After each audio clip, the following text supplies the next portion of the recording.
Enter the world of Alpine Mobile Electronics. Car audio systems, mobile cellular telephones, mobile security systems, all with quality that could only come from one source. Alpine, nice touch. Lamborghini has the Alpine touch. Sejak didirikan pada tahun 1963, Lamborghini telah menjadi salah satu merek supercar yang paling dikenal di dunia.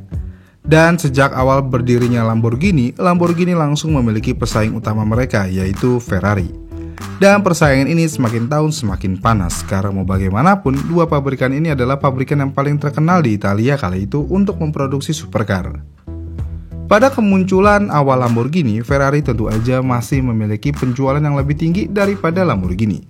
Namun dengan cepat, perbedaan nilai penjualan tersebut semakin kecil antara Ferrari dan Lamborghini. Kemudian dari perbedaan yang ada, sebenarnya ada kesamaan yang jelas antara kedua merek ini, yaitu menciptakan mobil supercar yang paling cepat dan mengharumkan nama Italia. Namun di luar dari kesamaan yang ada, visi awal para pendirinya sangat berbeda. Enzo Ferrari memang peduli dengan departemen mobil jalan rayanya, tetapi bukan rahasia lagi bahwa hasrat Enzo Ferrari ada pada motorsport. Sementara itu, Ferruccio Lamborghini sama sekali tidak tertarik pada balapan.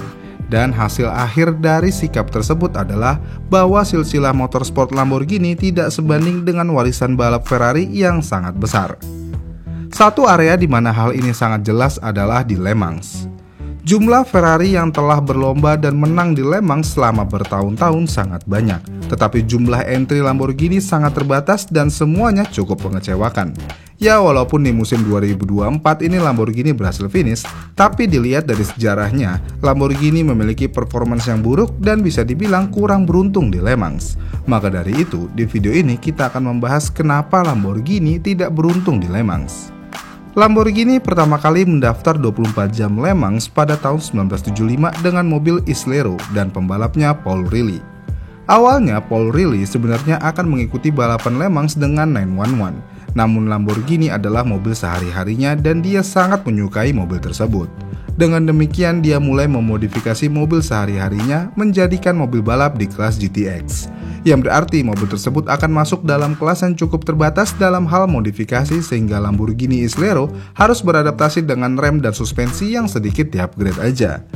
Mungkin modifikasi yang paling drastis adalah knalpot yang berasal dari Ford Capri V6 dengan modifikasi seadanya dan memiliki kru yang amatir dan mobil Grand Tourer mewah yang diubah menjadi mobil balap dengan persiapan yang sangat minim.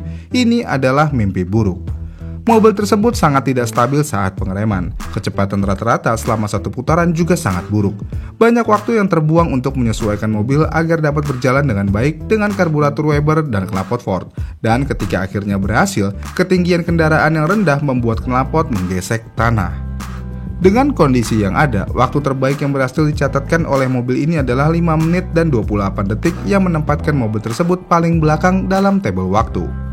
Sebagai perbandingan, mobil kedua yang paling lambat adalah Chrysler Hemi Cuda dan mobil itu masih 13 detik lebih cepat daripada Lamborghini Islero ini. Dengan hasil tersebut, Lamborghini jelas gagal lolos kualifikasi. Yang lebih parahnya lagi, dalam upaya terakhir untuk memperbaiki keadaan, Rili malah mengalami crash dan menyebabkan mobilnya sedikit rusak. Sangat menyedihkan untuk Rili karena dia salah menggunakan mobil. Untuk menambah kesedihan lagi di kehidupan Rili, ketika Rili pulang, dia melewatkan beberapa telepon dari temannya yang masih berada di trek, yang mana tim balap Ferrari North America menarik semua 4 mobilnya karena perselisihan antara manajernya dan pejabat balapan. Yang berarti balapan tersebut masih memiliki beberapa tempat untuk diisi di grid dan pengatur balapan memilih Lamborghini. Tetapi karena handphone belum ada saat itu, jadi tidak ada cara untuk menghubungi Rili ketika dia pulang dengan mobilnya. Dengan demikian, kesempatan satu-satunya Rili untuk balapan dengan Lamborghini di Le Mans hilang. Kemudian selama beberapa tahun berikutnya, 3 prototipe Lamborghini yang berbeda untuk grup C dibuat. Ini mungkin bukan proyek resmi Lamborghini, tetapi Lamborghini membuatkan chassis khusus yang didukung oleh mesin Lamborghini yang dituning dan semuanya memang bertujuan untuk bersaing di 24 jam Le Mans. Mobil pertama dalam proyek ini adalah Countach QVX yang didukung oleh mesin V12 5,7 liter dari Countach Quattro Valvole. Mobil ini sebenarnya cukup menjanjikan, namun entah kenapa mobil ini membalap dalam beberapa balapan dan meskipun telah didaftarkan untuk 24 jam Le Mans tahun 1986, tapi mobil ini tidak pernah muncul di balapan tersebut. Kemudian yang kedua ada Spice SE9C. Ini adalah mobil yang populer di tim private. Mobil ini menggunakan mesin V12 3,5 liter Lamborghini yang awalnya ditunjukkan untuk F1. Tetapi entah kenapa kesepakatan ini tetap gagal, padahal sudah didukung oleh Lamborghini langsung yang pada akhirnya semua mobil akan didukung oleh mesin Cosworth DFY V8.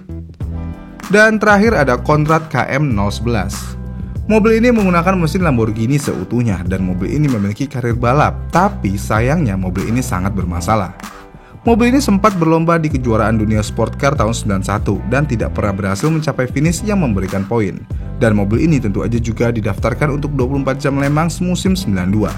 Tapi entah kenapa mobil ini seperti KVX, yang berarti mobil ini tidak pernah ada di grid Le Mans. Lalu beberapa tahun kemudian, pada tahun 95, untuk pertama kalinya Lamborghini memberikan kontrak kepada Amos Racing untuk membangun mobil balap GT1 pertama mereka yang diberi nama Diablo Yota GT1. Dalam proyek tersebut ada tim F1 yang bernama Larus yang terlibat.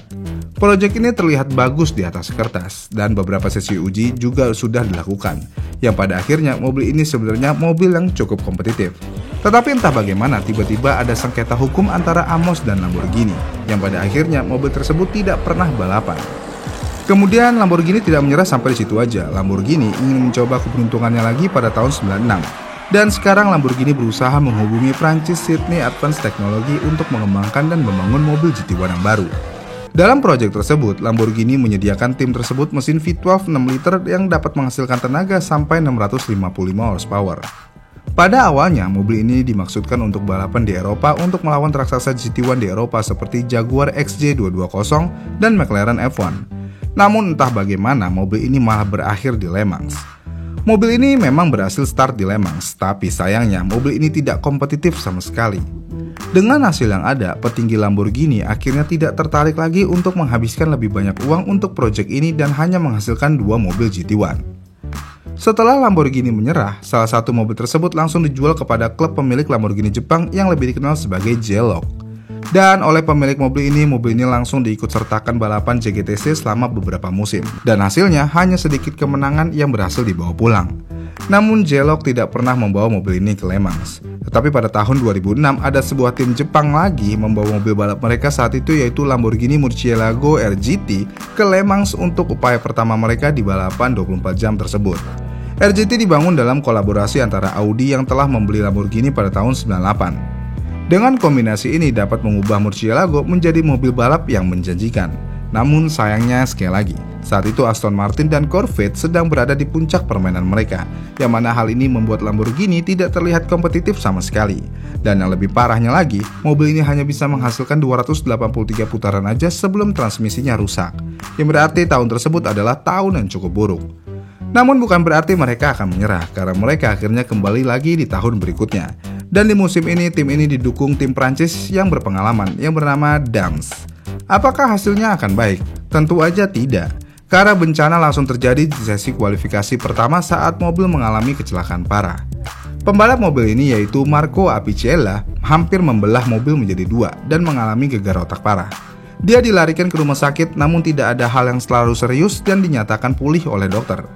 Walaupun dinyatakan pulih, tapi dia tidak dinyatakan fit untuk balapan. Dengan demikian, hal ini meninggalkan tim dengan hanya 2 pembalap dan setengah mobil. Untuk memperbaiki kondisi ini, upaya heroik kembali dilakukan untuk mencari sasis cadangan dan mentransplantasikan apa yang mereka miliki. Sebenarnya hal ini biasanya tidak diperbolehkan, tetapi ACO memberi mereka pengecualian karena keadaan yang tidak terduga. Dan hasilnya mereka berhasil membentuk mobil tersebut kembali dan mencapai garis start. Tapi entah bagaimana poros penggerak mobil ini tiba-tiba mengalami kegagalan pada putaran pertama, yang berarti mobilnya langsung retire di lap pertama. Apes banget dah Lamborghini. Lalu sampai titik itu, tim Jepang dengan Lamborghini-nya menyerah. Namun pada tahun 2008 ada tim Rusia yang bernama IPV Spartak mendaftarkan satu Murcielago di Le Mans. Mobil ini memiliki waktu putaran yang lebih baik daripada tim Jepang pada tahun 2006. Tapi sayangnya tim ini mengalami berbagai masalah yang membuat mereka hanya dapat menyelesaikan 266 putaran dan tim ini didiskualifikasi di akhir balapan. Kemudian pada tahun 2009 ternyata tim Jepang J-Loc kembali lagi. Bukan hanya tim ini yang kembali, karena nasib buruk mereka juga kembali. Yang mana dalam balapan tersebut mobilnya mengalami kegagalan poros penggerak dalam sesi latihan pertama, kesalahan komputer, spoiler rusak, dan kurangnya suku cadang. Tim bahkan gagal lolos kualifikasi yang mendorong sebagian besar kru termasuk salah satu pembalap untuk pulang lebih awal dengan cara yang mirip dengan Islero 1975. Dengan melihat penderitaan yang ada, ACO sekali lagi mengizinkan mobil ini untuk mengikuti balapan tetapi memulai balapan dari posisi belakang. Dan karena tim kekurangan staf dan hampir tidak memiliki suku cadang, maka jika sesuatu yang salah, mobil ini langsung udahan. Dan benar aja, selama 20 putaran aja mobil ini langsung udahan karena ngalamin kegagalan sistem. Sangat miris kondisi Lamborghini di Le Mans. Lalu upaya terakhir dilakukan lagi nih dengan kembali ke Le Mans pada tahun 2010 dengan mobil Murcielago SVR yang baru. Mobil ini terbukti lebih andal selama latihan, kualifikasi, dan balapan. Selain itu, selama balapan mobilnya juga baik-baik aja, khususnya di mesin, tetapi bannya tidak. Kala itu tim ini memilih ban Yokohama, dan ban ini tidak mampu menahan tugas dan beberapa kali meletus. Dalam beberapa kali ban meletus, ada letusan ban terakhir yang membuat bodi mobilnya juga ikut rusak. Dan untuk melengkapi mimpi buruk tim ini lagi, masalah gearbox mulai berkembang. Dan setelah berjam-jam waktu terbuang di pit untuk membenerin gearbox, aturan jarak tempuh 70% mulai menghantui tim ini. Dan jelas bahwa mereka tidak akan pernah mencapai jumlah putaran yang diperlukan, sehingga alih-alih melanjutkan, tim malah memutuskan untuk mundur setelah hanya menyelesaikan 138 putaran aja. Dengan tidak adanya satu hal manis pun dalam upaya Le Mans dengan Lamborghini, ini seperti Lamborghini dikutuk untuk mengikuti motorsport. Dalam sejarah yang ada, apapun timnya ketika menggunakan Lamborghini pasti mengalami keadaan aneh, kegagalan mekanis, dan nasib buruk yang luar biasa. Makanya Lamborghini berhasil finish aja di musim 2024 ini menjadi hal yang sangat luar biasa, karena mobil tersebut bisa menjadi pemutus kutukan Lamborghini. Itulah Lamborghini yang tidak pernah beruntung di Le Mans. Bagaimana nih menurut kalian? Komen di kolom komentar di bawah ya, dan sampai jumpa di video selanjutnya.